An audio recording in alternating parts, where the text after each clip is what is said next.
তো নমস্কার বন্ধুরা, আজকে আমি নিয়ে নিয়েছি মোচা ও 3টে আলু। আজকের রেসিপি মোচা দিয়ে আলুর পোস্ত। মোচা আমি ছাড়িয়ে নিয়েছি। এবার এগুলো ছোট ছোট করে কেটে জলে দিয়ে দিতে হবে।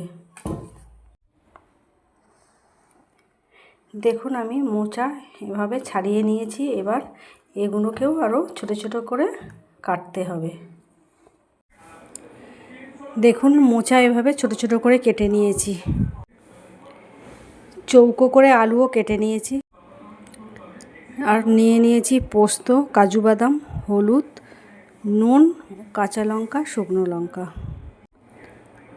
ফোড়ন দেব বলে কালো জিরে, শুকনো লঙ্কা। এবার আমি মোচাগুলো একটা কড়াই বসিয়ে অল্প সিদ্ধ করে নেব। কড়াইতে বসিয়ে দিয়েছি, সামান্য একটু নুন দিয়ে দেব। ততক্ষণ এটা সিদ্ধ হোক, আমি মশলাটা করে নেব। এবার আমি পোস্ত বেটে রেডি করে রাখবো।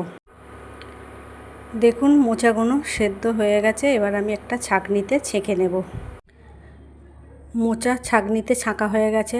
আমি আবারও কড়াই ধুয়ে বসিয়ে দিলাম ইন্ডাকশানে। এবার আমি এতে তেল দিয়ে দেব। তেল দিয়ে দিলাম শুকনো লঙ্কা, কালো জিরে।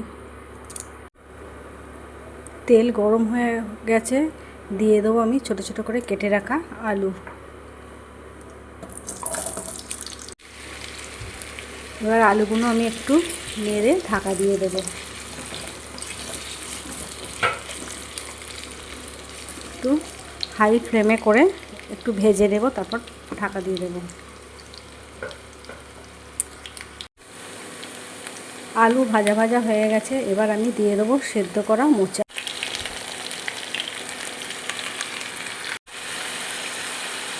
দিয়ে দেবো আন্দাজ মতো নুন, হলুদ। দিয়ে দেবো বেটে রাখা পোস্ত ও কাজু বাদাম।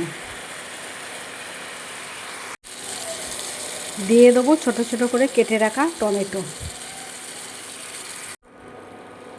দিয়ে দেবো সামান্য পোস্ত বাটার জলটা, বেশি জল লাগবে না। এবার এটা ঢাকা দিয়ে দেবো, ভাপেই হবে। দেখুন ঢাকনাটা খুলছি, মোচা পোস্ত আমার রেডি। নামাবার আগে আমি ওপর থেকে দিয়ে দেবো একটু চিনি, আর দিয়ে দেবো একটু সর্ষের তেল।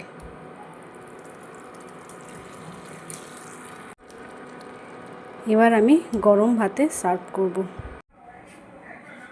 মোচা পোস্ত আমি সার্ভ করে দিয়েছি। একবার রান্না করে খেয়ে দেখবেন, যদি ভালো লাগে লাইক সাবস্ক্রাইব করে দেবেন।